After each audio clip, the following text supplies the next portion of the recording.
हजारों हिंदुओं को काट दिया जाता है। जहाँ मिले वहीं हिंदू महिलाओं के साथ बर्बरता, हत्या, गर्भवती महिलाओं के पेट काट दिए जाते हैं। हिंदू बच्चियों का रेप किया जाता है, बलात्कार किया जाता है।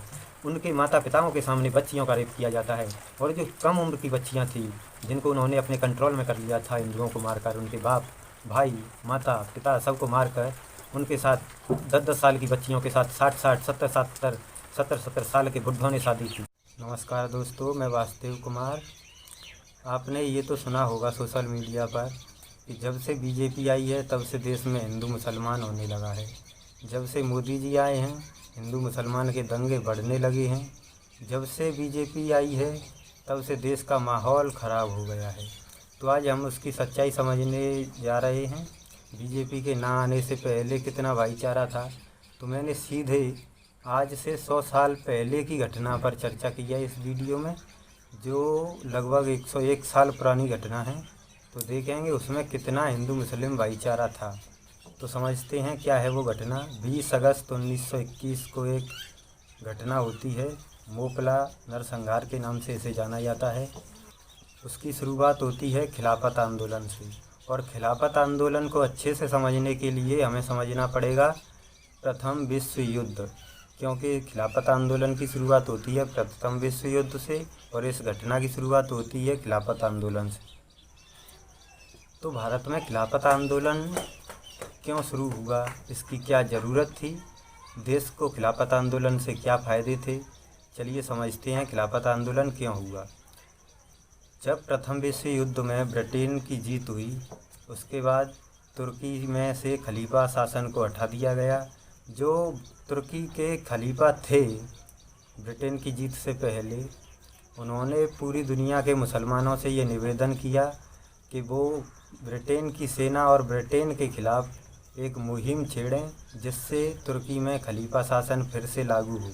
खलीफा के निवेदन के बाद भारत में जगह जगह पर खिलाफत आंदोलन शुरू हुआ ताकि ब्रिटिश सेना और ब्रिटिशर्स के ऊपर दबाव बनाया जाए तुर्की में खलीफाओं को वापस खड़ा करने के लिए, उसके पद को वापस से रखने के लिए, ताकि तुर्की में फिर से खलीफा बने। शुरू में ये भारत में बहुत छोटे लेवल पर था, इसका कोई समर्थन नहीं कर रहा था, हिंदू कोई जा नहीं रहा था। जो कट्टरपंथी मुसलमान थे केवल वही इसका समर्थन कर रहे थे और वही खिलाफत आंदोलन कर रहे थे। लेकिन जब 24 नवंबर 1919 को ऑल इंडिया खिलाफत आंदोलन में गांधी जी जाते हैं और उसकी अध्यक्षता करते हैं, तब ये भारत में एक बड़े लेवल पर चला जाता है। जितने भी गांधी जी से प्रभावित लोग थे और कांग्रेस से जुड़े हुए लोग थे, वो सब खिलाफत आंदोलन में कूद जाते हैं, उसका समर्थन करते हैं और जगह जगह पर भारत में भी खिलाफत आंदोलन शुरू हो जाता है। खिलाफत आंदोलन का भारत की आज़ादी से कोई लेना देना नहीं था। इसका उद्देश्य सिर्फ इतना था ताकि तुर्की में खलीफा राज फिर से लागू हो।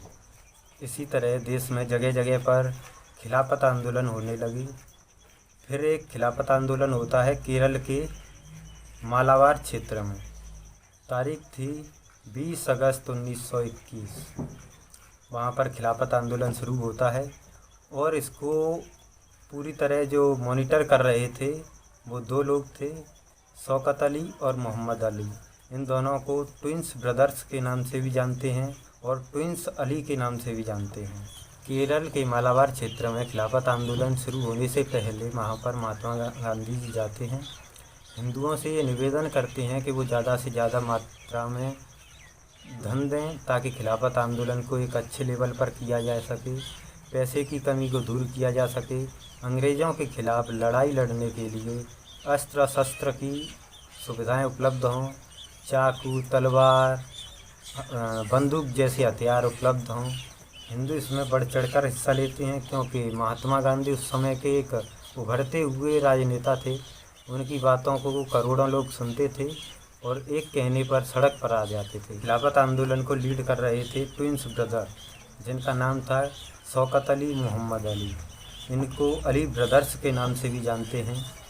जितनी भी वहाँ पर अंग्रेज़ी सेना थी सबको मार दिया जाता है। 2 दिन के अंदर में सबको मार दिया जाता है। अंग्रेज़ी सेना का वहाँ से कंट्रोल हटने के बाद वहाँ पर शौकत अली, मोहम्मद अली वहाँ पर एक खलीफा का चयन कर देते हैं और उसको मुस्लिम शासित क्षेत्र बना लेते हैं। जैसे ही वहाँ पर शरिया लागू होता है, वहाँ का खलीफा ये आदेश देता है लोगों को, वहाँ के मुसलमानों को, कि शरिया लागू क्षेत्र में काफिरों का रहना जायज़ नहीं है। इसके बाद शुरू होता है हिंदू नरसंहार। वहाँ पर हर मंदिर परिसर में एक गाय को काट कर जरूर लटकाया गया, ताकि वो मंदिर बिल्कुल अपवित्र हो सके। मंदिरों की तोड़ फोड़ की गई। वहाँ पर जितने भी मंदिर थे, सब मंदिर तोड़ दिए गए थे। गाय, जहाँ पर गाय मिले वो गाय काट दी गई थी। यही बर्बरता लगातार उस क्षेत्र में, मालाबार के उस क्षेत्र में 4 महीने तक चलती है। 4 महीने के तक चलने के बाद वहाँ पर ब्रिटिश सेना जाती है। उसके बाद कंट्रोल करती है उस घटना को।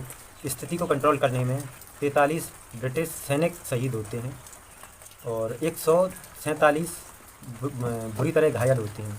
और इसमें जितने मुसलमान लोग थे, मतलब जो हिंदुओं के साथ अत्याचार कर रहे थे या उनके पास हथियार था, उनकी गिरफ्तारी 38,000 मुसलमान पकड़े गए थे।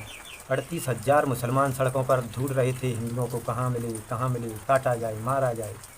38,000 मुस्लिमों को इस स्थिति के बाद गिरफ्तार किया जाता है हथियार के साथ, और लगभग 1800 मुसलमान उस क्षेत्र को छोड़कर भाग जाते हैं गिरफ्तारी के कारण। ब्रिटिश सरकार ने आंकड़े में बताया था कि लगभग 10,000 हिंदू मारे गए हैं, और इतिहासकारों का मानना है लगभग 15 से 20,000 हिंदू मारे गए हैं। 1 लाख से ज़्यादा लोगों का वहाँ से पलायन हुआ। इस घटना के दौरान वहाँ से 1 लाख से ज़्यादा हिंदू उस क्षेत्र को छोड़कर चले गए, और 1.25 लाख से 3 लाख हिंदुओं को कन्वर्ट कर लिया गया। हिंदुओं को सिर्फ इसमें 2 ही ऑप्शन दिए गए थे, या तो मरो या इस्लाम कबूल करो। आज से 101 साल पहले ये स्थिति थी, और ये लोग कहते हैं कि मोदी जी ने आके हिंदू मुस्लिम एकता को बिगाड़ा है। 101 साल पहले की घटना बता रहा हूँ मैं आपको, जिसमें 10,000 हिंदुओं को काट दिया गया था, 3 लाख लोगों का कन्वर्जन करा दिया गया था, जबरन धर्म परिवर्तन करा दिया गया था। 1 लाख लोग वहाँ से पलायन कर गए थे, जिन्हें अपना धर्म पर पसंद था, वो अपने धर्म को नहीं छोड़ना चाहते थे, लेकिन स्थिति बहुत दयनीय हो चुकी थी, इसलिए उन्हें अपना घर, मकान, ज़मीन, जायदाद छोड़कर भागना पड़ा। सरकारी आंकड़े के अनुसार उस समय लगभग हिंदुओं की 300 करोड़ की प्रॉपर्टी, 300 करोड़ की प्रॉपर्टी को मुसलमानों ने लूटा था।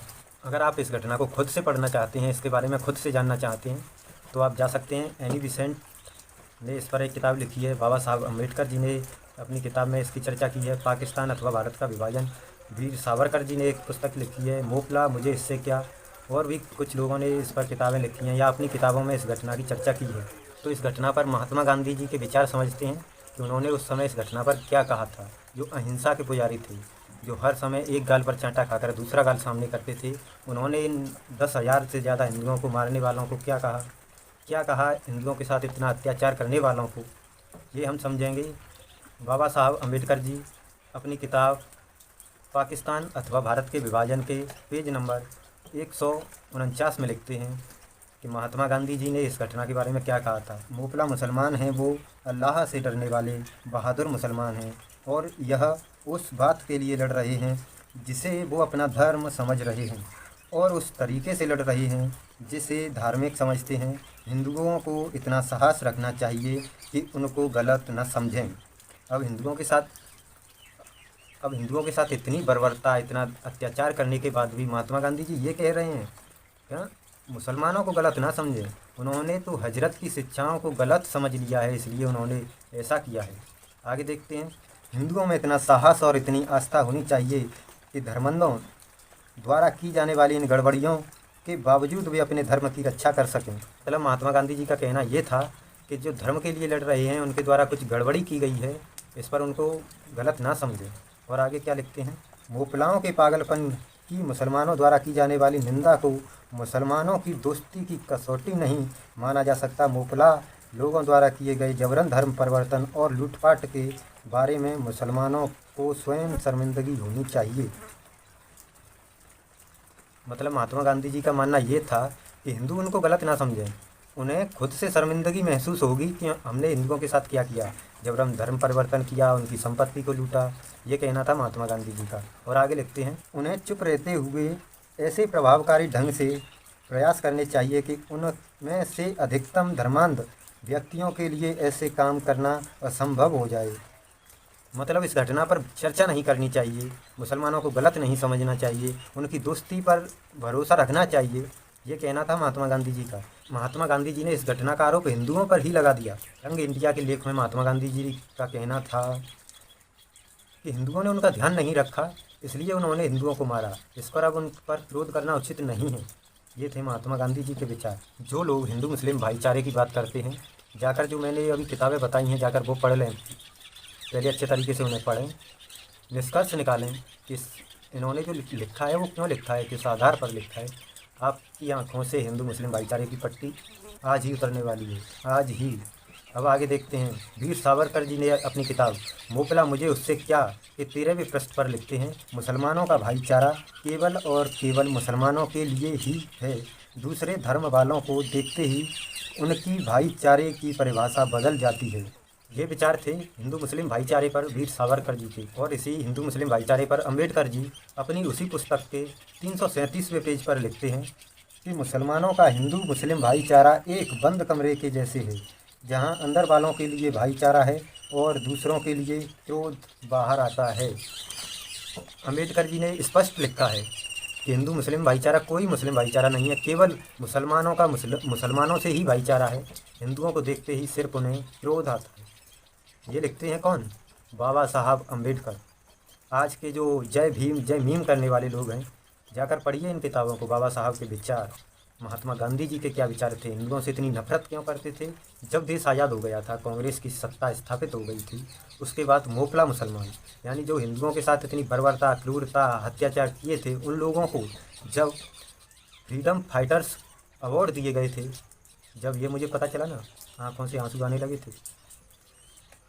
कांग्रेस की सरकार ने उन लोगों को जिन्होंने हिंदुओं के साथ ये अत्याचार किया, उनको फ्रीडम फाइटर पुरस्कार दिए, स्वतंत्रता सेनानी पुरस्कार। अब जाकर 387 ऐसे लोग जिन्होंने हिंदुओं के साथ अत्याचार किया था मोपला घटना में, मोपला नरसंहार में, उनसे ये पुरस्कार वापस लिए गए हैं। कांग्रेस ने उन्हें सम्मानित किया था। जो लोग कहते हैं कि बीजेपी के आने से हिंदू मुसलमान होने लगा है, कांग्रेस ने उन लोगों को सम्मानित किया था जिन्होंने हिंदुओं को मारा था। थोड़े बहुत नहीं, 10,000 से ज़्यादा। इस मोपला घटना पर एक फिल्म बनाई थी। उस डायरेक्टर का नाम, यानी डायरेक्टर जो थे उनका नाम था अली अकबर, एक मुसलमान थे।